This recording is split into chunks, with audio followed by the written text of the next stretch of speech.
L'acte fondamental du MPSR 2, version capitaine Ibrahim Traoré, la charte de la transition, un président civil ou militaire au Burkina, ce sont autant de points que nous allons évoquer dans le débat avec deux éminentes personnalités. Sans plus tarder, je vais vous présenter Samson Dabiré. Il est enseignant-chercheur en droit à l'université Thomas Sankara. Bonsoir. Bonsoir, madame. Nous disons également bonsoir et bienvenue à Célestin Pouya, analyste des politiques. Bonsoir Vanessa. Alors le décor, il est campé téléspectateurs de Burkina Info et de l'émission 100% Info. La première question, elle est adressée à Samson Dabiré. Avant d'en arriver à l'analyse de l'acte fondamental, j'aimerais avoir votre opinion sur les événements qui se sont déroulés au Burkina le 30 septembre dernier. En tant qu'homme de droit, comment est-ce que vous qualifiez ce qui s'est passé? Alors c'est toujours, en tant que juriste, une désolation d'assister à un énième coup d'État. On a fait un coup d'État, on était quoi, 8 mois après le premier coup d'État, on s'en va encore dans un deuxième coup d'État.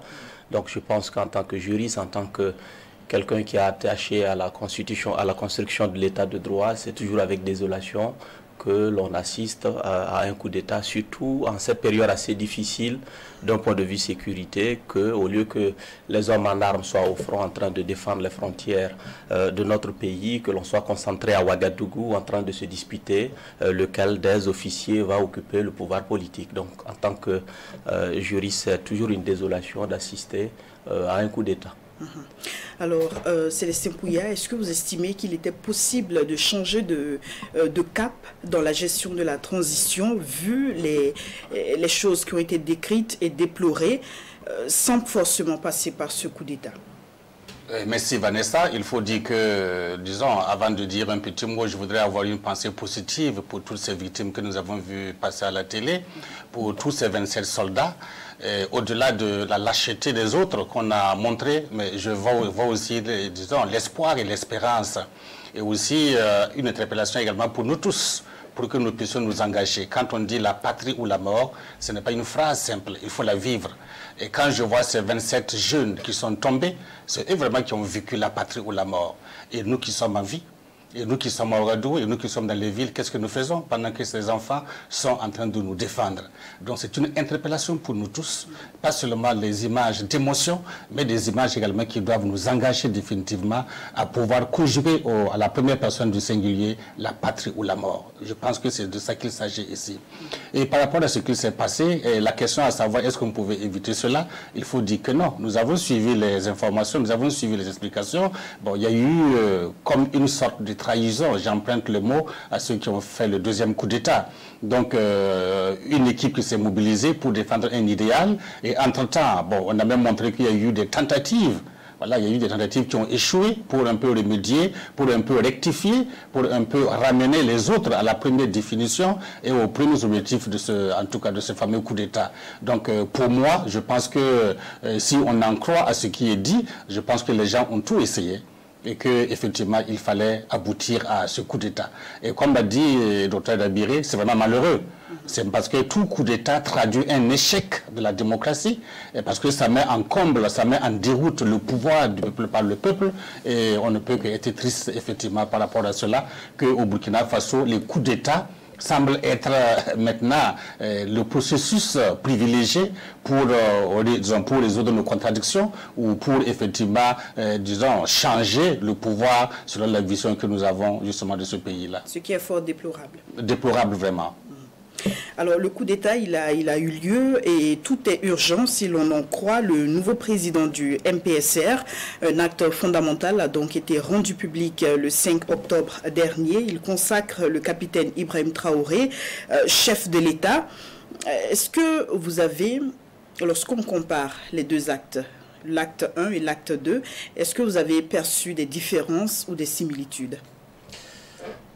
Alors, je n'ai pas particulièrement fait l'exercice de comparaison, mais je pense que globalement, on est resté toujours dans le même clou pour ce qui concerne les deux actes fondamentaux, comme on l'a dit. Je pense que celui-là, il est beaucoup plus sobre en termes de longueur. Je pense qu'il a fait l'économie de nous reprendre une liste des garanties des droits fondamentaux. On est à 7 articles par rapport à 37. Exactement. Donc, globalement, on est toujours resté dans la même philosophie. C'est le MPSR qui prend le pouvoir, c'est le MPSR qui substitue les organes et les institutions de l'État à ceux du MPSR. C'est le président du MPSR qui exerce dorénavant le pouvoir en tant que chef de l'État.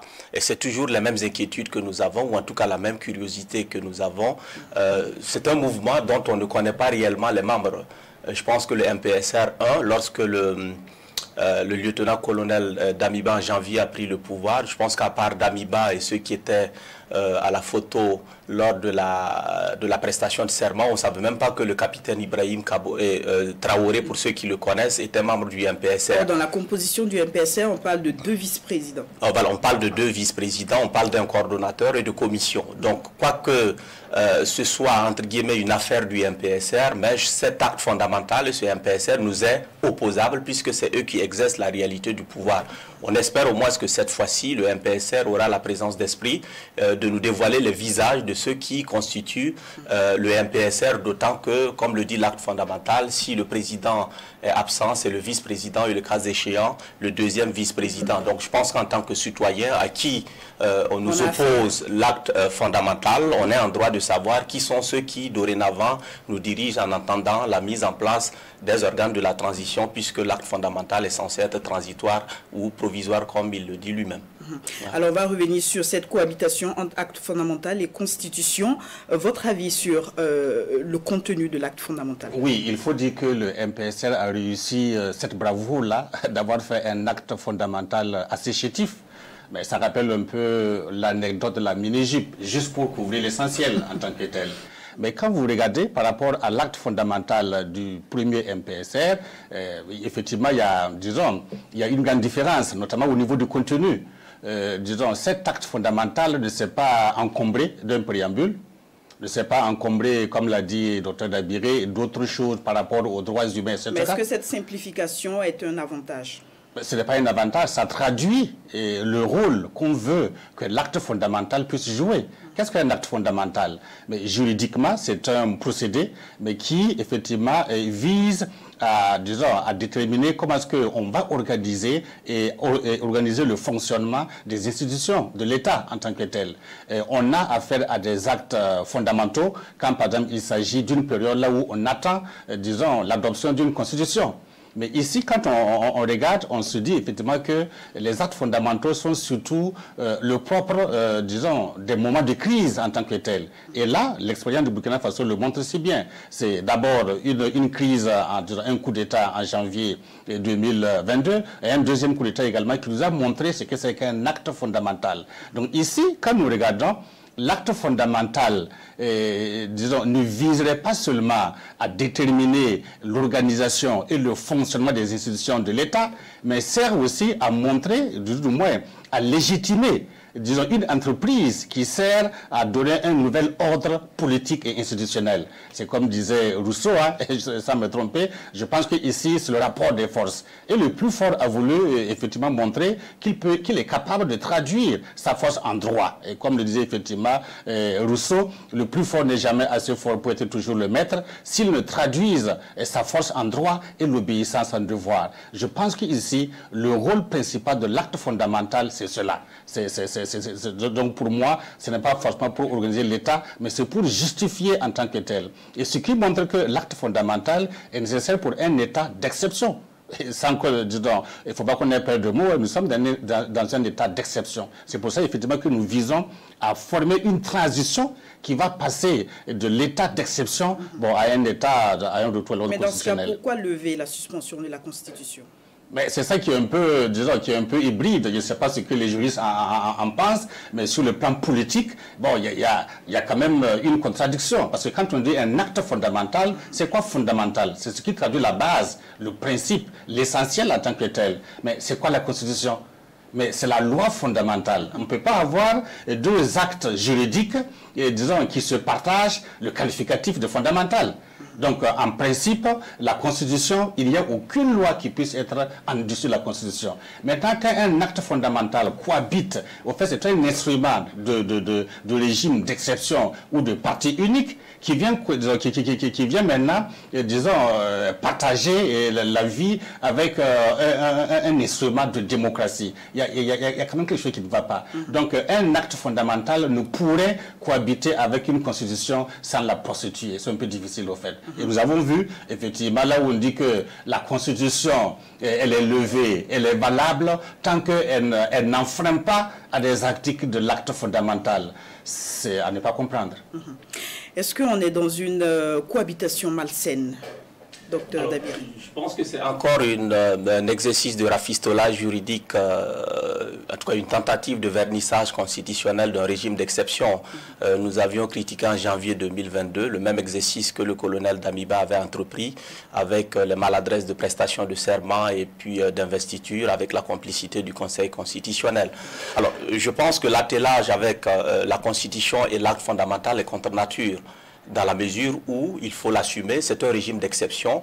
Et donc, un régime d'exception ne peut pas prendre les apparences d'un régime constitutionnel, pour utiliser l'expression de l'ancien président. On ne peut pas faire un peu d'état d'exception et un peu de régime constitutionnel. Je pense qu'on gagnerait en lisibilité juridique à ne pas réhabiliter la Constitution et d'assumer que nous sommes dans un régime d'état d'exception, parce que juridiquement, cet acte fondamental, ce n'est pas exagéré de dire que ça n'a pas de valeur juridique. À la limite, on peut considérer que c'est simplement un statut et règlement d'une association qui est le MPSR. Mais reconnaissons qu'il nous est opposable puisque c'est eux qui ont actuellement la réalité du pouvoir. Donc je pense qu'on gagnerait en lisibilité juridique à opérer un régime d'état d'exception et ne pas donner l'impression que nous sommes dans un ordre juridique, parce que cet acte fondamental, en tout cas dans l'ordonnancement juridique burkinabé, n'a pas de place. Et donc, on gagnerait à reconnaître que c'est un régime d'état d'exception et à légiférer à coup de communiqués et d'ordonnances. On pourrait en ce moment critiquer la légitimité et l'opportunité, mais au moins on aurait l'avantage d'avoir une lisibilité juridique que nous opérons en état d'exception et non pas de faire ce mélange de contre nature. On avait critiqué la même chose en janvier 2022. Alors je retiens qu'il est important de ne pas reproduire les mêmes erreurs que celles du passé. Voilà, il n'est pas. Et je pense que cette tentative de ne pas assumer l'état d'exception, je pense que le plus souvent, c'est parfois assez inquiétant de se demander quelles sont les intentions réelles de ceux qui ont la réalité du pouvoir. Si vous avez fait un coup d'État, c'est un régime d'état d'exception, assumez le régime d'état d'exception. Il n'y a pas à tenter de vernir ça d'un régime constitutionnel alors que l'attelage est contre nature par définition, puisque nous avons affaire à un régime d'état d'exception. Oui, c'est bien cela, ce qui prouve que, c'est ce qui fait que nous assistons à un certain louvoiement en tant que tel. J'ai bien aimé l'expression de statut et règlement intérieur du MPSR. Ce n'est pas un acte fondamental qui doit organiser, et disons, comment doivent fonctionner les institutions de l'État en tant que tel. Il y a 13 articles. Regardez les 13 articles. En dehors de l'article 8, qui traite de l'indépendance de la justice, tous les 12 articles qui constituent la loi fondamentale, mais traitent du MPSR, de son rôle et de ses responsabilités en tant que tel. Et justement, et comme on a déjà signalé, mais d'un MPSR qu'on ne connaît pas, dont on ne connaît que le président en tant que tel. Doit-on imaginer que tous ceux que nous voyons à la télé qui sont des militaires, ce sont tous les MPSR? On ne sait pas trop. Donc, effectivement, il y a quand même quelque chose qui gêne en quelque sorte. Un coup d'État, quand on l'assume, c'est qu'on vient avec une vision. C'est qu'on vient avec, disons, en tout cas avec une stratégie et qu'on veut l'appliquer en tant que tel. On ne fait pas un coup d'État et puis après on demande, bon, venez, on va nous aider, comment est-ce qu'on va s'entendre? Donc peut-être qu'effectivement, ce laps temps d'état d'exception dont ils veulent en tout cas quitter, bon, peut-être que c'est pour effectivement permettre à ce que des hommes plus compétents et plus élargis puissent venir à la rescousse, quoi. Une illustration du malaise qu'on a avec la réactivation de la Constitution. Vous voyez, vous avez une disposition qui dit que la Constitution s'applique sauf dans ces dispositions qui sont contraires à l'acte fondamental. Quand vous regardez, quelles dispositions de la Constitution s'appliquent? À part le catalogue des droits et des libertés fondamentales, l'organisation et la gestion du pouvoir est régie par l'acte fondamental du MPSR, puisque c'est le président du MPSR qui a concentré entre ses mains l'essentiel du pouvoir. Il n'y a plus d'institutions de l'État qui fonctionnent, ce sont les organes du MPSR. Et quand on dit que les dispositions de la Constitution vont s'appliquer, sauf si elles sont contraires à l'acte fondamental, qui décide que telle ou telle autre disposition est contraire à l'acte fondamental. Cette primauté donnée à l'acte fondamental, il est vrai que ce n'est pas toujours la valeur, ce n'est pas toujours la hiérarchie qui est chaque fois utilisée comme critère de primauté, mais il est clair dans l'esprit de ceux du MPSR que l'acte fondamental est hiérarchiquement, d'un point de vue juridique, supérieur à la Constitution, ce qui n'est pas concevable puisque c'est notre Constitution qui est la norme fondamentale. Donc je pense que c'est un attelage qui est contre nature et il faut assumer. Nous sommes dans un régime d'état d'exception, on applique un régime juridique d'état d'exception, on légifère à coup d'ordonnance et de communiqué, et on n'essaie pas de faire un peu d'état d'exception et un peu de régime constitutionnel, pour reprendre un peu le langage en vogue. Alors, on poursuit avec ce tout autre point qui porte sur les assises nationales, dont la convocation est annoncée pour les 14 et 15 octobre pour adopter une nouvelle charte de la transition et notamment désigner le président de transition. La toute première question est comment réussir à aller à des assises inclusives. Je parle bien d'inclusion parce que les anciennes assises, l'organisation et même les acteurs qui ont été conviés ont été fortement critiqués et contestés par la suite. Comment aller à des assises inclusives? Oui, il faut dire qu'effectivement que les anciennes assises n'étaient pas inclusives. Hein. Je donne un exemple. Vous avez le SPON, qui est le secrétariat permanent des ONG internationales et nationales du Burkina Faso, y compris les associations de développement et puis les fondations, qui n'ont pas été associées justement à ces instances, disons, aux premières assises, et qui quand même ont essayé de se faire entendre en élaborant en tout cas disons, des propositions, mais ça n'a jamais été pris en compte en tant que tel. Donc effectivement ici, la question elle est très bonne, Vanessa. Comment est-ce que nous allons pouvoir organiser des assises inclusives? Ce serait un défi. Puisque même quand vous regardez le timing, bon, je ne sais pas, il y a à peine 2 jours qu'on a annoncé cela, et nous avons 1 semaine à peine pour convoquer les gens. Est-ce qu'on les a d'abord identifiés?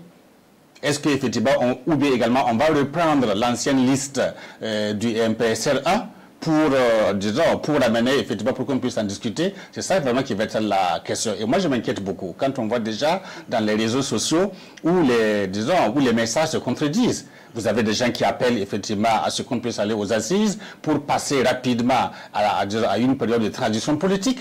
Vous en avez également qui disent que non, voilà, pas besoin en tout cas des assises. Il faut maintenir le président. Voilà, il faut maintenir le président en fait, mais ça revient à ce que nous avons dit. Effectivement, disons, les gens ne subissent pas leur coup d'État.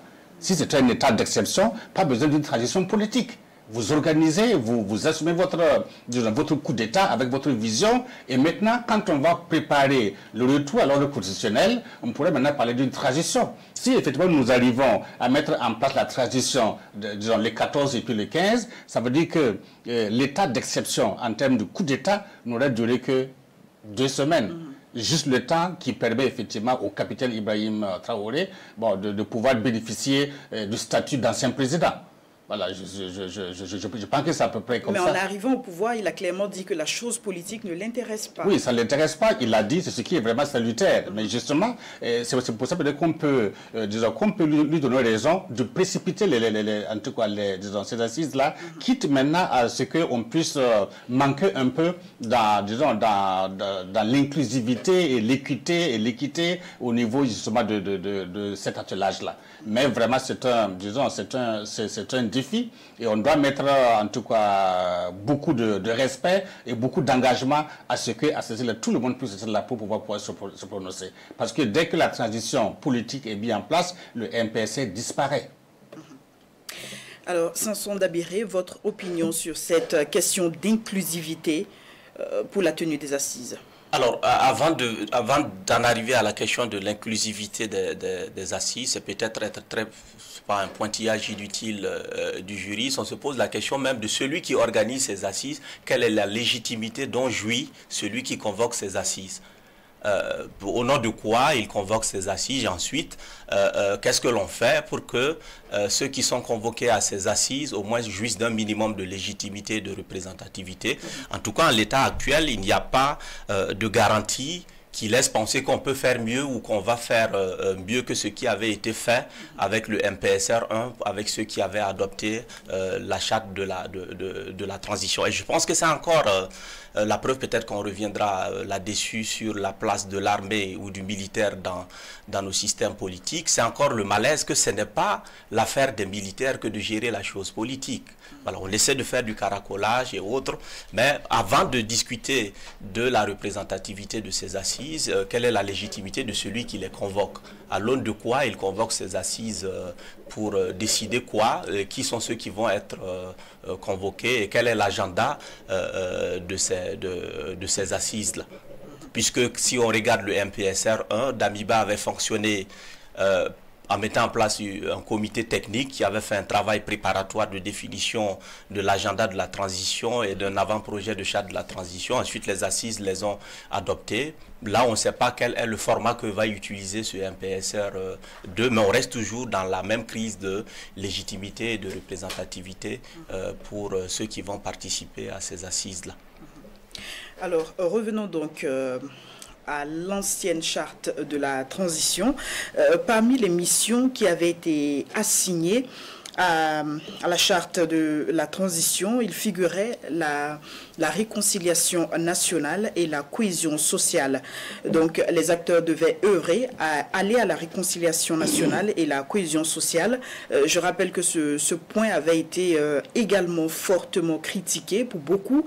Ce n'était pas ces acteurs de s'intéresser à cette question.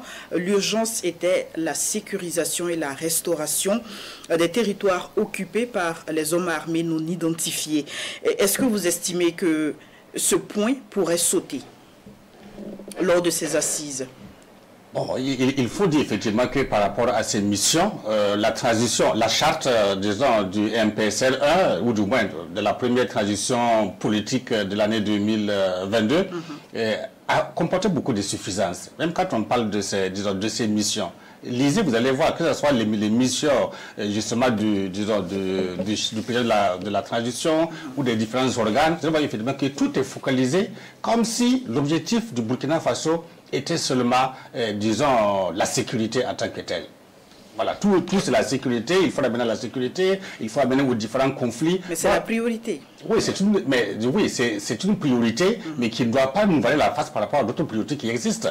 Parce que, disons, là on peut dire que les djihadistes nous avaient vraiment eu, ce qu'on peut appeler les œillères djihadistes.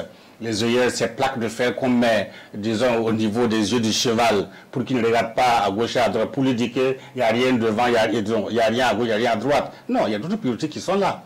La priorité des priorités, qui est effectivement, disons, de résoudre le problème sécuritaire, ne doit pas nous voiler la face par rapport à d'autres priorités. Lesquelles, par exemple? Prenez par exemple, disons, l'accélération, disons, de l'accès des populations aux services sociaux de base. On a oublié cela. Regardez même sur le plan budgétaire. C'est comme si il fallait mettre tout par rapport à l'armée et que vraiment pas grand-chose. Je parle pour ce que je maîtrise. Regardez par exemple qu'on appelle ça le budget lié à l'eau potable. On a, disons les années passées, on parlait de 24 milliards de francs CFA. Mais quand vous parlez, maintenant quand vous prenez, disons, le budget dédié à l'eau potable dans la transition, c'est 9 milliards. On fait quoi avec ces 9-là? Donc c'est pour dire qu'il y a même d'autres priorités qu'il faudra inclure.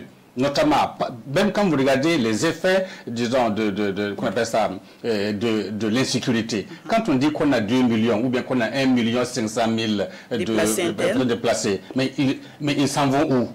Mais pour effectivement être dans des endroits qui sont déjà en tout cas de non-respect de leurs droits aux services sociaux de base. Et ceci encore vient également mettre une deuxième pression. Et même là où, même quand on parle de l'attaque djihadiste, regardez, c'est pas seulement les personnes sur lesquelles ils tirent, mais ils vandalisent les ouvrages, ils tirent sur les forages, etc.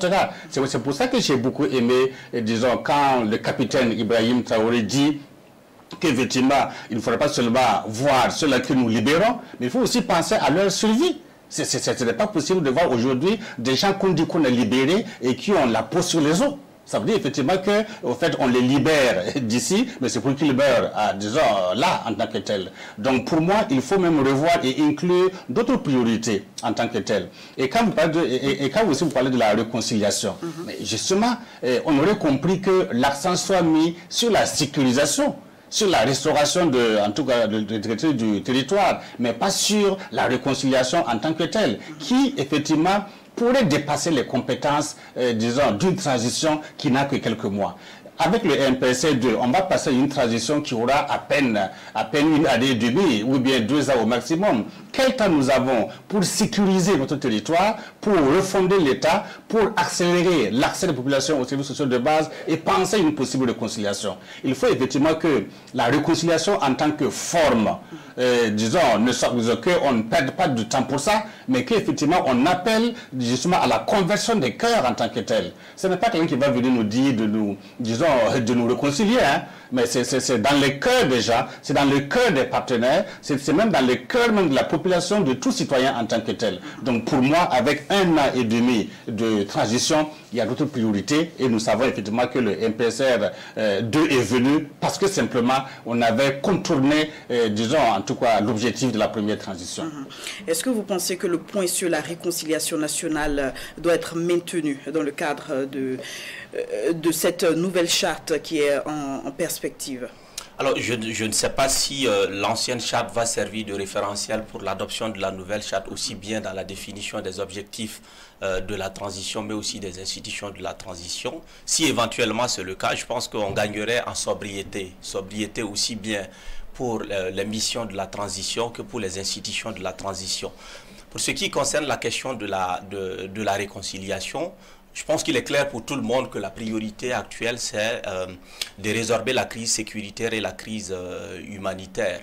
Mais la crise sécuritaire, la résorption de la crise sécuritaire, je veux dire, c'est une finalité en soi, mais c'est quelque chose d'assez complexe qui peut se décliner en plusieurs sous-objectifs. Pour la question de la réconciliation, je crois que ce qui avait été reproché à la transition passée, c'était peut-être pas forcément dans le principe même de la réconciliation, mais la conception que cette transition avait donnée à la question de la réconciliation, en tout cas la vision qu'elle en avait, c'est-à-dire c'était une réconciliation de cosmétique, en tout cas la restauration d'un ancien système comme on le critiquait, ou le retour du président Blaise Compaoré, plutôt que de se concentrer sur à jeter les jalons d'une véritable réconciliation qui n'allait pas être accomplie par la transition vu le temps qui lui était donné, mais en tout cas jeter les jalons d'une véritable réconciliation, parce que ça peut être un élément de la question sécuritaire. Mais si la réconciliation va consister, en tout cas se décliner tel que le lieutenant-colonel Damiba l'avait amorcé, je ne pense pas. Je pense que ce serait un alourdissement inutile pour cette deuxième transition. En tout cas, pour cette deuxième transition, je pense qu'il faudrait plutôt aller dans le sens de la sobriété, aussi bien dans les missions de la transition que dans les institutions de la transition. Il ne faudrait pas l'alourdir inutilement. Il ne serait pas inintéressant de se demander s'il faudra à la fois associer un président de transition, un gouvernement de transition, une assemblée législative de transition et un organe de contrôle de la transition. Je pense qu'il faudrait aller dans la sobriété, alléger davantage, aussi bien dans les institutions, mais aussi en matière de finances publiques, puisque tout cela, semble-t-il, a été très budgétivore pour les caisses de l'État pour ce qui concerne les 8 mois de transition que nous avons eus. Alors, vu que vous évoquez les organes de la transition, vous parlez d'allègement. C'est-à-dire, quels sont les organes dont on peut se passer? Alors, je ne sais pas quels sont les organes dont on peut se passer, mais je pense qu'il y a un lien avec la première question dont nous avons discuté, c'est-à-dire l'attelage entre la Constitution et l'acte fondamental. Je pense qu'il faut assumer le fait qu'on se retrouve dans une situation d'exception et que, personnellement, je pense qu'on peut se passer d'un organe législatif et permettre à l'organe exécutif de légiférer par voie d'ordonnance pour aller assez vite. Le président et son gouvernement peut-être s'entourer d'un organe consultatif assez restreint pour aller rapidement. Et je pense qu'il faut aussi avoir à l'esprit une sobriété dans la gestion des finances publiques, parce que vous avez vu ce qui nous a coûté. Je pense que c'est l'un des éléments qui a sans doute accéléré la chute de cette première transition. Est-ce qu'il faut revenir sur la question de l'augmentation des salaires de l'exécutif? Je ne sais pas s'il faut revenir sur... ça a été un point qui a été également fortement contesté. Et à juste titre, parce que si vous voyez, je pense que l'augmentation a été faramineuse. Je pense qu'on est passé pratiquement à 75%. Et la modalité par laquelle l'augmentation a été faite, simplement par voie de décret, avec une explication calamiteuse, en tout cas malaisante du ministre qui était passé à la télévision pour nous expliquer. Ensuite, après, il y avait un train de vie de l'État. Et je pense, en tout cas, le dernier déplacement du président à New York, je pense, n'a pas été étranger à la précipitation de la chose. Je pense qu'il faudrait avoir à l'esprit de ne pas avoir une transition très lourde en institution, définir des objectifs sobres, pragmatiques, avec des institutions assez pragmatiques qui ne sont pas budgétivores, parce que c'est une transition. Voilà, une transition, ça veut dire que c'est juste un courroie de passage de quelque chose à quelque chose de nouveau. Et donc, ce n'est pas la vocation de la transition de vouloir faire, de mettre en place un programme politique d'un régime en temps ordinaire. Donc, il faudrait viser la sobriété, aussi bien dans les objectifs et les missions qui vont être fixées à la transition, mais aussi dans ces institutions. Je ne saurais vous dire quelles sont les institutions qu'il faut supprimer, mais il me semble qu'on peut peut-être faire l'économie d'un organe législatif et puis laisser l'exécutif légiférer par voie d'ordonnance, probablement accompagné d'un organe consultatif ou qui va lui préparer les projets de texte et autres, et puis aller à l'essentiel, parce que c'est une transition et la CEDEAO nous demande de respecter toujours le même délai de la fin de la transition. Donc, on n'a pas de temps à perdre pour pouvoir s'accompagner d'institutions lourdes qui vont nous revenir très cher du point de vue des finances publiques. Alors, Célestin Pouya, votre avis sur la même question? Oui, il faut dire que la transition politique, c'est comme toute entreprise ou toute personne individuelle. On doit se doter d'objectifs SMART, voilà, spécifiques, mesurables, accessibles et réalisables dans le temps. La transition a combien de temps pour se mettre en place? Je pense qu'en une année ou 2 ans, on doit se garder d'engager des entreprises qui doivent pouvoir dépasser les 2 années. Sinon, c'est comme si, sans le dire, on travaillait à prolonger la transition pour finir les chantiers qu'on aurait engagés en tant que tels. Si bien que des priorités comme la réconciliation, etc., mais c'est pratiquement les mêmes choses aussi. Et quand on parle effectivement des organes, effectivement, on voit l'Assemblée législative de la transition. Voilà, on va prendre combien de temps pour la mettre en place, combien de temps pour qu'elle puisse se former, parce que les gens viennent de partout, puissent se former, comprendre d'abord ce que c'est que la chose parlementaire, et pour pouvoir mettre en œuvre, c'est un peu difficile. Tout comme également, on peut être amené à avoir un parlement hybride qui n'est ni des représentants du peuple, ni aussi le gouvernement, et qui ont même tendance à défendre le gouvernement. On a eu le cas avec le Parlement qui vient de partir. J'ai personnellement eu l'expérience de travail avec eux, où bon, vous posez des questions d'interpellation par rapport, à une redevabilité en tant que telle, à des actions qu'on doit mener, et puis bon, pour toutes les points, on vous dit non, au fait, non, le gouvernement prend en charge vos questions. Un parlementaire n'a pas à défendre en tout cas le gouvernement. Ils ont leur rôle régalien de contrôle de l'action gouvernementale, de suivi des politiques publiques. Ils représentent le peuple. Mais dans un parlement où, par exemple, je prends pour ce qui vient en tout cas de se passer, où le président avait 21 personnes désignées, où les FDS avaient comme 16 personnes désignées. Au fait, c'est le MPSL qui dirigeait. Voilà, en tant que tel. Donc, un parlementaire nommé, quelle est sa capacité à représenter le peuple? Il est redevable à qui? Pas au peuple, mais à celui qui l'a nommé. Heureusement qu'on avait 13 députés qui représentent en tout cas la société civile, mais que vos 13 personnes par rapport à 21 plus 7 personnes qui représentent effectivement le MPSR en tant que tel. Donc pour moi, vu le temps que nous avons, je pense qu'on pourrait économiser en tant que tel. Maintenant, à moins qu'on nous trouve des moyens rapides pour pouvoir avoir des représentants du peuple qui le sont vraiment et qui ne sont pas un gouvernement bis en tant que tel. Et pour revenir justement à l'assainissement de la vie politique, est-ce que c'est une question qu'on peut prendre en compte pendant cette transition, qui faisait également partie des missions de la charte de la transition? Oui, ça c'était, oui, l'assainissement de la vie politique, on devrait quand même avoir les débuts avec la transition politique, parce que bon, il faut qu'on le précise, la transition n'a pas pour rôle de débuter des actions pour forcément les finir. Il y a des actions effectivement qui sont en continuité, mais il devait quand même poser les bases, d'autant plus que la transition aura pour rôle de travailler au retour de l'État constitutionnel. Et effectivement, disons, pour avoir un État démocratique, etc., il faudrait effectivement qu'on puisse également travailler aussi sur un certain assainissement par rapport à cela. Ils doivent quand même avoir une priorité de préparer cela. Et ça doit faire partie du paquet, justement, de la préparation de ce retour à l'ordre constitutionnel. Dans ce cas, est-ce que vous saluez cette initiative qui va dans la dynamique d'assainir l'administration publique en la dépolitisant? La dépolitisation de l'administration politique. Oui, il faut dire qu'il faut la dépolitiser et même la démilitariser aussi, hein, en quelque sorte. C'est pas seulement, disons, tant qu'il y a des gens qui y sont parce que simplement ils viennent de quelque part, on ne s'en sort pas. L'administration, que ce soit les entreprises, etc., on doit jouer sur les compétences, en quelque sorte. Et j'aime bien l'expression du capitaine Traoré qui dit, voilà, le Burkina Faso a des urgences. Donc ce n'est pas le moment de chercher des stagiaires. Nous avons peu de temps pour travailler, donc il nous faut des gens qui sont compétents à des postes, disons, sensibles, mais qui puissent en tout cas nous amener à aller justement très vite à résoudre nos problèmes d'urgence en tant que tels. Et ces personnes compétentes-là, ce n'est pas forcément des personnes qui viennent de notre maison, ni de notre village, mais c'est des personnes qui sont partout, y compris même ceux-là même qui semblent nous contester en tant que tels.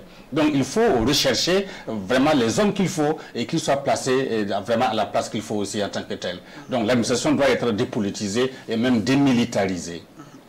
Alors on en vient à un autre point, chers invités, la grosse question de qui sera le président de la transition, un civil ou un militaire pour gérer ce processus. On pourrait aller dans une dynamique de pronostic. Alors Samson Dabiré, quel pourrait être votre pronostic? Alors d'ordinaire, je ne suis pas assez doué en devinette et en pronostic pour vous faire le portrait robot de l'éventuel futur président de la transition. Il y en a qui sont... en tout cas qui ont l'impression d'être assez doués, puisque vous voyez de plus en plus, il y a, les gens vont en conjecture, les uns appelant le capitaine à assumer son coup d'État et donc à rester contrairement à ce qu'il a prévu, c'est-à-dire de partir. Je pense, ce que je peux dire, je crois que c'est de... à l'issue des assises. Ce qui n'est pas exclu à l'issue des assises. Mais si je peux me permettre sur cette hypothèse, en termes d'appréciation d'opportunité, je ne sais pas si ça sera viable, ou en tout cas, si éventuellement il reste, je pense qu'il devra marcher sur des œufs, parce que si vous voyez la manière par laquelle il a réussi son coup d'État, on se retrouve aujourd'hui avec... beaucoup d'attention sur ses faits et gestes, et il y a une sorte de populisme qui monte, et la question qui se pose, est-ce que si éventuellement il reste, il pourra toujours entretenir ce populisme qui ne devrait pas être entretenu, et le risque est que s'il n'arrive pas à l'entretenir sur un certain nombre de positions qu'il a déjà pris. Est-ce que cela ne va pas courir à sa perte? À sa perte, et je pense que sa perte, pour parler un peu comme Laurent Gbagbo, sera beaucoup plus dramatique que ce que Damiba a connu si éventuellement il devrait se perdre. Mais sur l'image du futur président de la transition, je disais, c'est de rappeler certaines évidences. C'est que c'est d'abord les objectifs de la transition. Donc ce serait quelqu'un qui devrait se concentrer sur la résorption de la crise sécuritaire et de la crise humanitaire. Et donc il devrait à la fois avoir la carrure qu'il faut pour atteindre cet objectif, mais aussi la lucidité qu'il faut. Le deuxième élément sur le caractère, sur le caractère civil ou militaire de la personne qui viendra, je pense que ça donne l'occasion de dire une évidence, qui est que la place de l'armée, ce n'est pas de gérer la chose politique, c'est d'être au front pour pouvoir défendre l'intégrité de notre territoire. Et je pense qu'il y a un mythe qui est longtemps entretenu et qui continue d'être entretenu, alors qu'il y a un certain nombre d'évidences qui permettent de faire tomber le mythe. C'est le mythe selon lequel l'armée serait aujourd'hui au Burkina Faso, ou en tout cas pendant longtemps, l'une des institutions les mieux organisées et les plus vertueuses pour pouvoir nous aider à résorber les grosses crises politiques. Alors que vous regardez l'histoire politique du Burkina Faso, nous avons été dirigés par 3 présidents civils, dont un seul a pu terminer son mandat, entre guillemets, c'est le président Michel Kafando. Donc pendant longtemps, on a toujours été société dirigée par des militaires, mais on n'est pas encore sorti de l'ornière. Et pour cette année 2022, on se retrouve avec deux militaires. Donc je pense qu'il faut qu'on ait la lucidité de sortir de ce mythe-là. À la fois, ça peut aider l'armée pour pouvoir devenir une armée républicaine, et en tant que population civile, je pense que nous avons intérêt à ce que notre armée reste une armée républicaine, concentrée sur ses objectifs, plutôt que de se mêler à la chose politique. Mais pendant longtemps que l'on entretiendra ce mythe, je ne pense pas que notre crise politique de façon générale ou notre démocratie pourra se consolider au fur et à mesure. Donc si ça peut être un indice peut-être, mais toujours est-il qu'il soit civil, il y aura toujours la pression militaire derrière, parce qu'ils ne sont pas venus faire leur coup d'État pour repartir au front et laisser un civil faire comme il veut. Donc que ce soit un civil ou un militaire, en tout cas la personne saura que l'épée de Damoclès du MPSR pèsera toujours sur cette personne, et on n'a pas les garanties qu'on est encore à l'abri d'un troisième coup d'État. Et je pense que chaque coup d'État qui se multipliera, c'est toujours un pas qu'on fait en arrière. Voilà. Donc je ne pourrais pas vous dire si je privilégie un civil ou un militaire, mais ce que je privilégie, c'est que de plus en plus on aille vers la construction d'une armée républicaine qui comprenne que son rôle, ce n'est pas la gestion du pouvoir politique, mais plutôt dans son travail de défense de l'intégrité du territoire. Alors le docteur Dabiré l'a évoqué, le capitaine Traoré jouit d'une certaine forme de populisme, bien que ses partisans ne soient pas complètement représentatifs de la société burkinabé. La question est, un président civil, est-ce qu'il sera accepté au sein de cette opinion? Oui, il faut dire que le rôle d'un président, ce qu'on attend d'un président, ce n'est pas son acceptation par les civils ou par un quelconque bord. Ce que nous voulons aujourd'hui, c'est un président à même de résoudre les problèmes de Burkina Faso. Alors, quand vous prenez l'armée, il y a des brebis galeuses dans l'armée. Il y en a aussi chez les civils. Vous regardez dans l'armée, il y a des bonnes personnes, des compétences dans l'armée. Il y en a aussi chez les civils. Donc, le rôle, le statut, le profil, le portrait robot d'un président de Burkina Faso pour 2022 n'est pas forcément déterminé par le lieu, par la provenance de cette personne-là. Mais ce sont des qualités intrinsèques de la personne. Il faut que la personne soit intègre. Mais la provenance est importante. Il y a un débat qui se mène selon lequel la personne doit être apolitique. Oui, apolitique, oui. Oui, la personne doit être apolitique. Donc la provenance, elle est importante. Oui, oui, mais ce n'est pas seulement cette bipolarisation entre civils et puis armée. Vous avez des militaires qui sont politiques, hein, même s'ils ne le confessent pas en tant que tels. Je veux dire ici, effectivement, que si, par exemple, on abonde dans le sens de l'armée, et le capitaine Traoré a bien dit ce pourquoi il est venu, hein. Il a même donné peut-être 6 mois suffisants pour établir l'intégrité en tout cas du territoire. Il ne faudra pas le perturber. Il sait ce qu'il est venu. Il a même dit qu'il n'est pas venu pour être président. Il ne faut pas le perturber. Et moi, je me dis effectivement que la discipline doit être aussi observée, mais chez tous ceux-là qui sont en train de marcher, soit pour A, soit pour B en tant que tel. S'il est venu avec un objectif de militaire, restaurer l'intégrité en tout cas du territoire, lui ajouter encore la présidence du Burkina Faso, mais on pourrait le divertir. On est vu avec Damiba, hein, en quelque sorte. Peut-être qu'ils étaient venus avec de bonnes intentions. Si on en croit même à ceux qui sont là aujourd'hui, qui ont dit qu'il y a eu détournement d'objectifs, ça veut dire qu'entre-temps, mais tu ne peux plus être concentré dans plusieurs choses à la fois en tant que tel.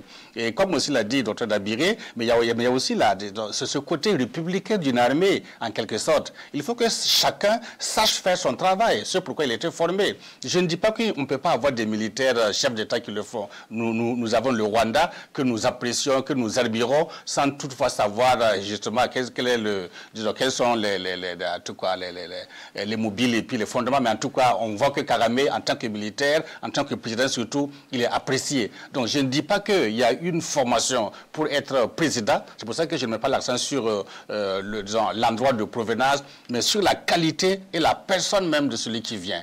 Donc pas seulement, on peut même être politique, hein, et être impartial. Et arriver à oublier les intérêts égoïstes et voir l'intérêt général.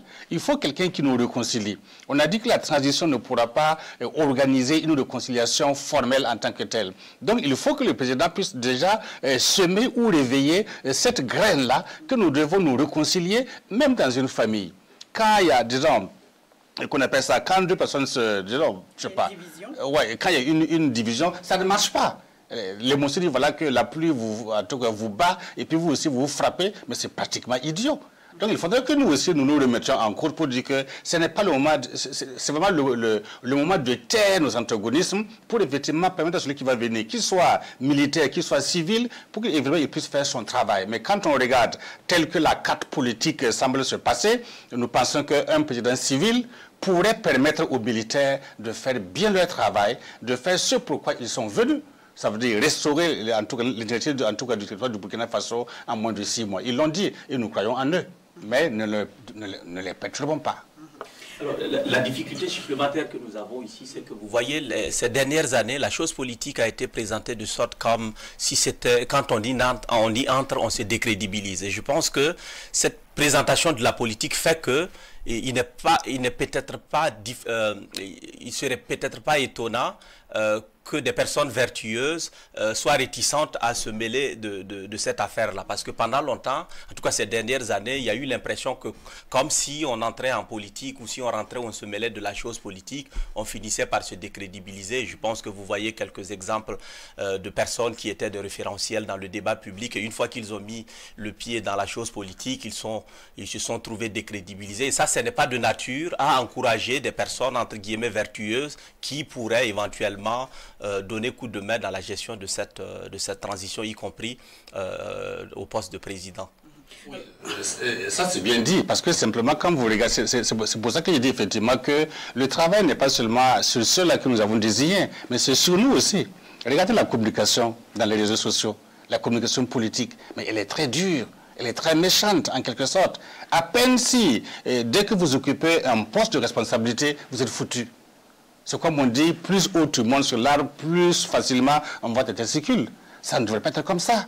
Donc, il y a des gens, effectivement, qu'on risque de proposer et qui vont se débiner. Parce que simplement, ils ne veulent pas, disons, ils ne pourront pas accepter, ne pas être exposés en tant que tels. Nous n'est pas parfaits, les Burkinabés. Tous les Burkinabés, chacun de nous, on a une partie qui ne va pas. Mais il y a un temps où il faut les taire, quitte maintenant à les remédier après, mais il faut voir quels sont ceux qui ont les qualités, les démarcher, les négocier pour qu'ils puissent justement accepter. On n'a pas tout sur l'événement de ces 27 que nous venons d'enterrer. C'est ça la patrie ou la mort. Donc c'est aussi accepter que quand j'y vais, les gens vont me critiquer, on verra plus facilement mes faiblesses, mais j'y vais, c'est pour l'intérêt général. Ma propre ambition et mon intérêt individuel peut se factoriser en tant que tel. C'est un sacrifice, au fait. Alors, un point important sur lequel j'aimerais qu'on revienne, puisqu'on parle de politique, quel appel est-ce qu'on peut lancer justement vis-à-vis de ces acteurs politiques qui très souvent ont été qualifiés de ceux qui détiennent les manettes du pouvoir, affichés comme dans l'ombre, et qui pourraient peut-être avoir des influences justement sur ce qui se passe actuellement? Alors, je pense qu'il ne faudrait pas minimiser cette capacité d'influence de notre classe politique sur ces derniers événements. En tout cas, il me semble que depuis 2014, il y a toujours eu des acteurs politiques dans les différents mouvements qui se sont passés. En tout cas, les 2 derniers coups d'État n'ont pas souvent seulement été portés par des militaires. Il y a toujours des acteurs politiques qui sont par derrière, soit qui accompagnent l'exécution du coup d'État ou même qui sont investigateurs ou qui amènent les militaires à prendre la chose politique. Je pense que quand on est acteur politique, ou en tout cas quand on est membre d'un parti politique, ou qu'on a créé un parti politique, c'est qu'on aspire à quelque chose de noble. Et de noble, c'est la gestion du pays dans une certaine vertu. Et quand on se met dans cette dynamique, en principe, on ne devrait pas se mêler de compromission qui ne va pas dans le sens de la noblesse de la politique, au sens originel du terme. Mais à partir du moment où on arrive à une conception, et surtout ces dernières années, de la chose politique comme étant une courte échelle pour atteindre des objectifs matériels ou comme étant un gagne-pain, ce n'est pas étonnant que l'on se retrouve aujourd'hui avec la configuration que nous avons de la chose politique. Voilà. Pendant longtemps, en tout cas ces dernières années, l'engagement politique a toujours été présenté comme étant une courte échelle pour atteindre des objectifs personnels, notamment des objectifs matériels. Et c'est en cela que la politique perd un peu de sa noblesse. Et c'est cette conception de la politique qui fait qu'on se retrouve avec des acteurs politiques qui contribuent à cette instabilité politique que nous avons depuis un certain moment. Donc s'il y a un appel à lancer, c'est que ceux qui s'engagent en politique, ceux qui ont des partis politiques, qui sont des acteurs politiques, qu'ils reviennent à la noblesse de la politique. C'est-à-dire que voilà, c'est pour l'organisation de la cité dans la meilleure des vertus possibles et que la politique ne devrait pas être une courte échelle pour atteindre des ambitions ou des objectifs personnels, mais ça devrait plutôt être un sacerdoce et un sacrifice. Et quand on perd cette notion de sacerdoce et de sacrifice, je pense qu'on n'a pas sa place en politique. Et c'est ce qui fait d'ailleurs que de plus en plus, il y a peu de gens qui ne s'engagent pas en politique parce que, comme on l'a dit, s'engager en politique, ça veut dire que vous allez aussi, pour utiliser encore un vocabulaire à la vogue, vous allez à la table à manger. Alors que on peut avoir à manger avant de s'engager en politique. Sinon, on devrait avoir à manger avant d'aller en politique, ou en tout cas, on ne va pas en politique pour manger, mais on va en politique pour se sacrifier ou pour apporter quelque chose à la construction de notre cité. Oui, effectivement, oui. Et la politique, on n'y va pas pour manger, c'est un service. Et j'aime bien le mot sacerdoce. Et vous venez en politique, qu'est-ce que vous avez à donner? Est-ce que vous êtes capable de voir l'intérêt général? Tant que les gens ne vont pas cesser d'associer recherche d'argent, de bien-être ou de prestige à la politique comme service, on ne s'en sortirait pas. Donc l'appel, effectivement, est qu'on puisse assainir même la vision de la politique en tant que telle, qui fait que les gens voient comme étant une profession. Avant d'aller aux élections, est-ce que c'est possible? Oui, c'est pas possible, mais déjà on peut commencer par ensemencer, par éclairer un peu les gens, par sensibiliser les gens par rapport à cela. Vous avez des gens, vous ne pouvez pas savoir quel boulot ils ont, ni quelle formation ils ont. Ils sont des hommes politiques. Des hommes politiques, pourquoi, en quelque sorte? Donc, cette façon de voir la politique au sein de Machiavel, où il faut passer par tous les moyens pour la conquête du pouvoir, n'est pas bien pour nous aujourd'hui. Il faudrait aussi ajouter une autre interpellation, à savoir qu'on ne vient pas en politique pour se venger de quelqu'un ou d'un deuxième parti politique. Et quand vous regardez aujourd'hui, quand vous analysez la communication des partis politiques et des hommes politiques, et quand vous entrevoyez ce qui est les enjeux, c'est comme si, voilà, vous nous avez vaincu cette fois-ci, nous on revient, on va se venger de vous. Non, on vient pas, on vient en politique, c'est pour servir. Mais donc, effectivement, c'est aussi interpeller vraiment à la réconciliation des cœurs, à montrer qu'effectivement, on ne se venge pas de quelqu'un quand on vient en politique. On vient en politique, c'est pour servir, c'est pour voir l'intérêt général, un intérêt même qui dépasse mon intérêt égoïste en tant que tel. Il l'a dit, en principe, même, on peut me demander à chacun, oui, bon, tu avais combien en venant aux choses, en tout cas en venant au pouvoir en tant que tel. Et j'aime bien cette disposition de droit qui dit effectivement que les gens doivent déclarer leur bien. Et à la sortie aussi, on doit pouvoir en déclarer. Mais seulement, il faut que les gens soient transparents et qu'eux aussi, ils puissent être honnêtes. Parce que qui déclare? Celui qui déclare, hein? Est-ce qu'après, il y a eu une investigation pour savoir s'il n'y a pas eu enrichissement illicite ou pas en tant que tel? Donc, je pense que on doit avoir cette double interpellation vraiment à la réconciliation des cœurs, à savoir ce que c'est que la politique, et même aussi les enseignants comme les Dabirela, mais vous devez aussi profiter pour enseigner nos jeunes à savoir ce que c'est que la politique, et les parents aussi, et montrer également à nos enfants dans leur éducation qu'on ne va pas en politique pour se voir octroyer des véhicules, mais c'est pour servir. Tant qu'il n'y aura pas cet esprit de service-là, on ne s'en sortira pas. On aura affaire à une politique où chacun vient pour manger, et quand on va vous nommer ministre ou bien on vous nomme président, on dit bon, il est parti, voilà, pour manger. Alors, toujours dans le sens du service et dans le cadre de la transition, vous avez vu le débat qui s'est posé au début de la transition en janvier 2022 sur éventuellement le bénévolat des postes de ministres et de députés. Et des acteurs de la LTV. Et si vous suivez le débat, on est passé du fait que bon, le travail en tant que député est prenant, ainsi de suite, et donc il y a un minimum de statut que le député doit avoir, jusqu'à la fin, le résultat auquel on est arrivé. C'est-à-dire qu'on est parti du bénévolat qui était initialement proposé par le comité technique à une augmentation de salaire de près de 75%, et vous avez vu les derniers députés, il semble qu'il y avait des primes de 2 millions chaque trimestre qui étaient distribuées. Donc regardez le gap entre la proposition initiale qui était faite et le résultat auquel on est arrivé. Ça renforce encore l'idée que c'est une invite à une table à manger, alors que ce ne devrait pas être le cas. Et le bénévolat, à l'époque, on avait expliqué, ça ne veut pas dire que le député travaille gratuitement. Il y a des avantages qui vont avec.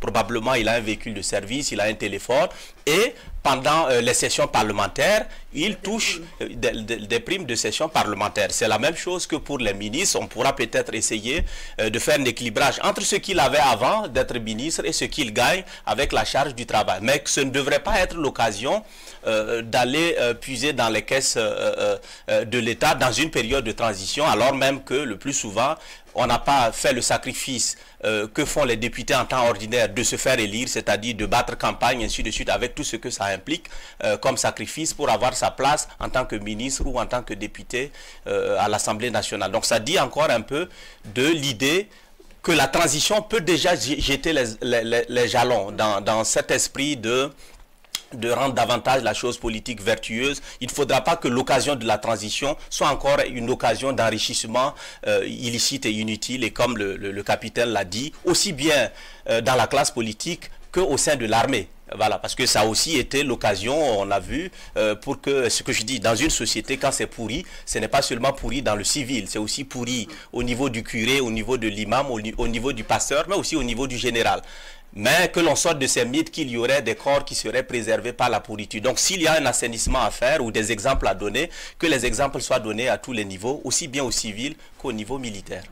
Alors un dernier tour de table, qu'il soit civil ou militaire, le président, les priorités restent les mêmes, Célestin Pouya.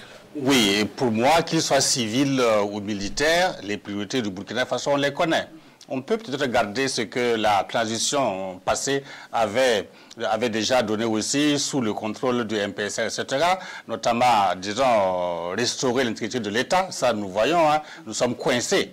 Voilà, quand on pense à ces 27 soldats qui sont tombés, ben on a mal au cœur. Ça veut dire que c'est la priorité des priorités. Et aussi, disons, également tout ce qui contourne, disons, qui effectivement est de la gouvernance, mais aussi ce qui est également des personnes déplacées, etc.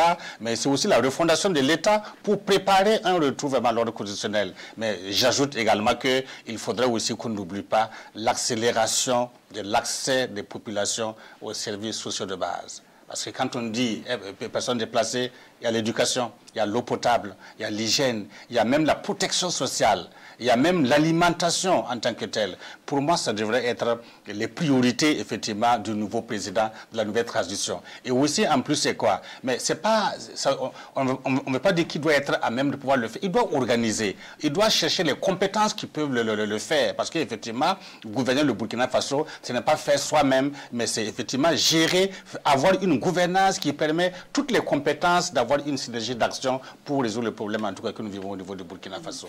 Alors, docteur Dabiré.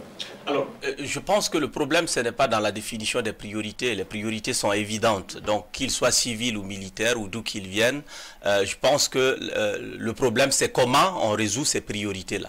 Quels sont les moyens que l'on utilise pour régler ces priorités? Quel est le charisme que le président aura pour pouvoir mobiliser sa population pour régler ces priorités? Parce que l'une des difficultés que nous avons aussi face à cette crise sécuritaire, c'est qu'il ne faudrait pas donner l'impression que chacun est dans son coin et on observe le politique pour régler la chose, la question sécuritaire ou même gérer nos affaires politiques. Et que qu'on n'intervienne pas seulement sous l'angle du populisme parce qu'on a parlé de changer de tel ou tel autre partenaire ou qu'on ne soit pas dans le sensationnel.